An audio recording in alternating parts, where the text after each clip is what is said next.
సిద్దిపేట జిల్లా దుబ్బాకలో కోమటిరెడ్డి రజనీకాంత్ రెడ్డి ఫంక్షన్ హాల్లో ప్రజాపాలన కార్యక్రమంలో పాల్గొన్న ఎమ్మెల్యే కొత్త ప్రభాకర్ రెడ్డి వెంటనే వడ్లు కొనుగోలు చేయాలంటూ స్టేజ్ కింద కూర్చుని నిరసన తెలిపిన ఎమ్మెల్యే.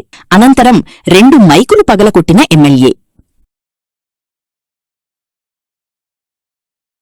ధాన్యాన్ని కొనరా? ఇదా మీ పరిస్థితి? మీరేమో ఏసీలలో తిరుగుతారు, మీ కలెక్టర్లు గాని మీ అధికారులు గాని ఎవరు సమాధానం చెప్పరు. మరి ఇలా ప్రభుత్వం మళ్ళీ మేము ఇంకా మళ్ళీ 5 సంవత్సరాలు వచ్చి ఏముద్ధరిస్తారు? మళ్ళీ 10 ఏళ్ళు మేమే అంటాం. ఇదా మీ పరిస్థితి? మరి ఇప్పటికైనా గమనించి రేపటి నుంచి నియోజకవర్గంలో అన్ని కేంద్రాలల్లో వరి ధాన్యం కొనకపోతే, కొని తరలించకపోతే మళ్ళీ ఈ ఉద్యమం కొనసాగుతుంది.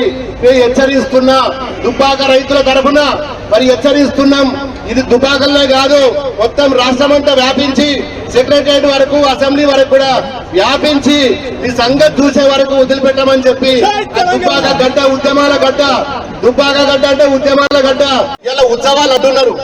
బిడ్డ రేపు ఎలక్షన్ పెడితే ఒక్కొక్కరికి డిపాజిట్కు రావు, మంత్రులకు రావు, ముఖ్యమంత్రులకు రావు, ఎవరికి కూడా డిపాజిట్లు వచ్చే పరిస్థితి ఇవాళ మీ కాంగ్రెస్ గవర్నమెంట్ మీద అంత నిర్లక్ష్యం ఉన్నది. ఇది మీ పాలన. ఈ పాలనకి ఇంకా 99 రోజుల ఉత్సవాలు అంట. ఏముద్దరిచ్చిన ఉత్సవాలు చేసుకుంటారు.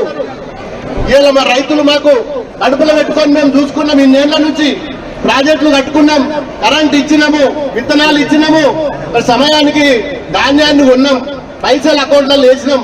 అది గత ప్రభుత్వంలో.